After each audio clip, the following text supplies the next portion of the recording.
Brought to you by Vigor, co-powered by Sensodyne and Vimal. ಬಾಯಲ್ಲಿ ಹೇಳಿ ಕೇಸರಿ.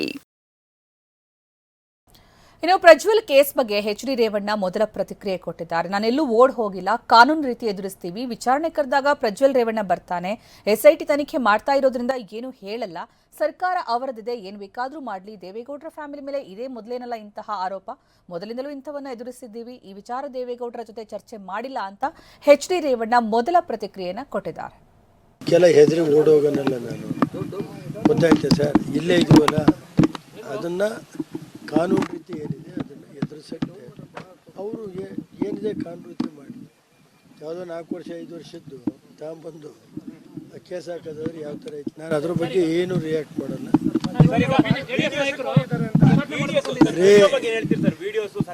ನಾನು ಯಾವ್ದ್ರ ಬಗ್ಗೆನೂ ರಿಯಾಕ್ಟ್ ಮಾಡಲ್ಲ.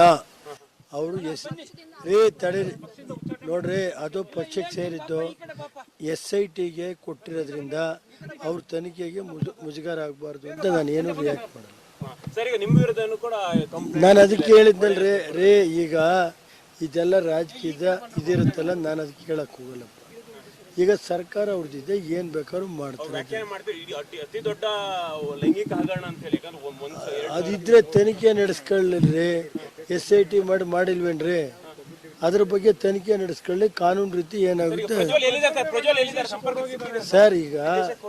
ಸರ್. ಈಗ ಅವನು ಮಾಮೂಲಿ ಹೋಗ್ಬೇಕಾಯ್ತು, ಹೋಗಿದ್ದಾನೆ.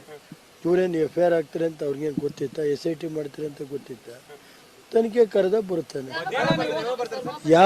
ಯಾವಾಗ ಅವ್ರು ಈಗ ನೋಡ್ರಿ, ಯಾವಾಗ ಅವರು ಅದು ನಾನು ಇವತ್ತೇನು ಹೇಳಲ್ಲ, ಬಂದ ಕರೆದ ನಿಲ್ಸಿ, ಏನು ಹೆದರಿಕೆ ನೋಡಿ.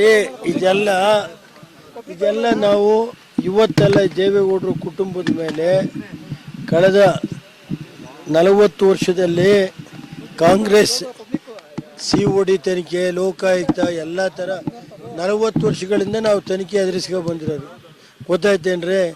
ದೇವೇಗೌಡರ ಮೇಲೆ COD ತನಿಖೆ ನಡೆಸಿದ್ರು ಅವತ್ತು. ಏನೇನು ಅದರ ಬಗ್ಗೆ ಇವತ್ತು ನಾನೇನು ರಿಯಾಕ್ಟ್ ಮಾಡಲ್ಲ.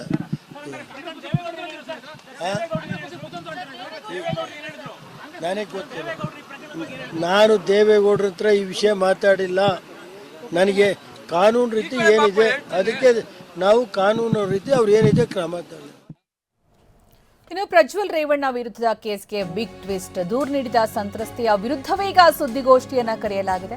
ಪ್ರಜ್ವಲ್ ರೇವಣ್ಣ ವಿರುದ್ಧ ಕೇಳಿಬಂದಿರುವಂತಹ ಲೈಂಗಿಕ ದೌರ್ಜನ್ಯ ಕೇಸ್ಗೆ ಬಿಗ್ ಟ್ವಿಸ್ಟ್ ಅಂತಾನೆ ಹೇಳಬಹುದು. ಯಾರು ದೂರು ಕೊಟ್ಟಿದ್ದಾರೋ ಸಂತ್ರಸ್ತೆ, ಆಕೆಯ ಪರಿಚಿತರು ಈಗ ಸುದ್ದಿಗೋಷ್ಠಿ ನಡೆಸ್ತಾ ಇದ್ದಾರೆ. ಸಂತ್ರಸ್ತೆಯ ವಿರುದ್ಧ ರೇವಣ್ಣ ಮತ್ತೆ ಪ್ರಜ್ವಲ್ ಪರ ನಿಂತಹ ಸಂತ್ರಸ್ತೆ ಕುಟುಂಬದವರು ಇಲ್ಲಿ ಅಚ್ಚರಿ ಮೂಡಿಸಿರುವಂತಹ ವಿಚಾರ ಏನಂದ್ರೆ, ಸಂತ್ರಸ್ತೆ ಪರವಾಗಿರಬಹುದು ಅಂತ ಅಂದ್ಕೊಂಡ್ರೆ ಕುಟುಂಬದವರು ಇಲ್ಲ, ಸಂತ್ರಸ್ತೆ ವಿರುದ್ಧವಾಗಿದ್ದಾರೆ. ರೇವಣ್ಣ ಹಾಗೂ ಪ್ರಜ್ವಲ್ ರೇವಣ್ಣ ಪರವಾಗಿ ನಿಂತಿದ್ದಾರೆ. ಪ್ರಜ್ವಲ್ ವಿರುದ್ಧ ದೂರು ಕೊಟ್ಟಿರುವ ಮಹಿಳೆಯೇ ಸರಿ ಇಲ್ಲ, ದೂರು ನೀಡಿದ ಮಹಿಳೆ ತುಂಬಾ ಸಾಲ ಮಾಡಿದ್ದಾರೆ, ಜಮೀನು ಸಹ ಮಾರಾಟ ಮಾಡಿದ್ದಾರೆ ಅಂತ ದೂರು ನೀಡಿದ ಸಂತ್ರಸ್ತೆಯ ವಿರುದ್ಧವೇ ಈಗ ಪರಿಚಿತರು ಕುಟುಂಬಸ್ಥರು ಸುದ್ದಿಗೋಷ್ಠಿ ನಡೆಸೋದಕ್ಕೆ ಮುಂದಾಗಿದ್ದಾರೆ. ದೇವೇಗೌಡರ ಕುಟುಂಬಕ್ಕೆ ಕಪ್ಪು ಚುಕ್ಕೆ ತರೋದಕ್ಕೆ ಹೊರಟಿದ್ದಾರೆ. 5 ವರ್ಷದಿಂದ ಸುಮ್ಮನಿದ್ದು ಚುನಾವಣೆ ವೇಳೆ ದೂರು ಕೊಟ್ಟಿದ್ದಾರೆ. ಸಂತ್ರಸ್ತೆಗೆ ಹೆದರಿಸಿ ದೂರು ಕೊಡಿಸಿದ್ದಾರೆ. ದೂರು ನೀಡಿದ ಮಹಿಳೆಯ ವಿರುದ್ಧ ಮಾತ್ರ ಸುದ್ದಿಗೋಷ್ಠಿ, ಉಳಿದ ಅಶ್ಲೀಲ ವಿಡಿಯೋಗೂ ನಮಗೂ ಸಂಬಂಧ ಇಲ್ಲ ಅಂತ ಹಾಸನದಲ್ಲಿ ಸಂತ್ರಸ್ತೆ ಕುಟುಂಬದವರು ಸುದ್ದಿಗೋಷ್ಠಿ ನಡೆಸಿದ್ದಾರೆ. ಈಗ ಎಷ್ಟು ವರ್ಷ ರೇವಣ್ಣ ಮಲ್ಲಿದ್ರು ಸರ್ ಅವರು ಭವಾನಿ ಇವ್ರು ಒಳೇಶ್ಪುರದಲ್ಲಿ ಸರ್? ಪೂರ ಹೇಳ್ತೀನಿ 4ರಿಂದ 5 ವರ್ಷ ಇದ್ರು ಅಲ್ವ ಸರ್? ಬುಟ್ಟೋಕೆ ಎಷ್ಟು ವರ್ಷ ಆಯ್ತು ಸರ್? ಅವರು 5 ವರ್ಷ ಆಯ್ತು. 5 ವರ್ಷದಿಂದ ನೀವೇನ್ ಮಾಡ್ತಿದ್ರಿ? ಹಂಗಾದ್ಮೇಲೆ ನೀವು ಈ ಸಮಸ್ಯೆ ಮಾಡ್ತಿದ್ದಾರೆ ಅವ್ರನ್ನ. 5 ವರ್ಷ ಇದ್ದರು. ಇವತ್ತು ಕಾನೂನು ನಮ್ಮ ದೇಶದಲ್ಲಿ ಅತಿ ಹೆಚ್ಚಾಗಿ ಮಹಿಳೆಯರಿಗೋಸ್ಕರ ಅಷ್ಟೊಂದು ಕಾನೂನುಗಳು ಬೆಳೆದವಲ್ವ sir?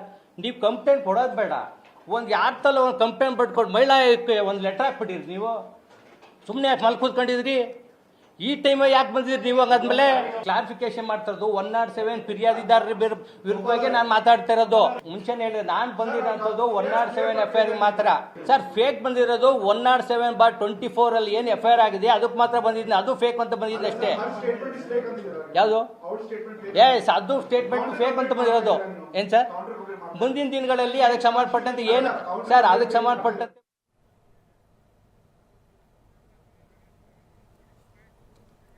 Brought to you by Vigor, co-powered by Sensodyne and Vimal. ಬಾಯಲ್ಲಿ ಹೇಳಿ ಕೇಸರಿ.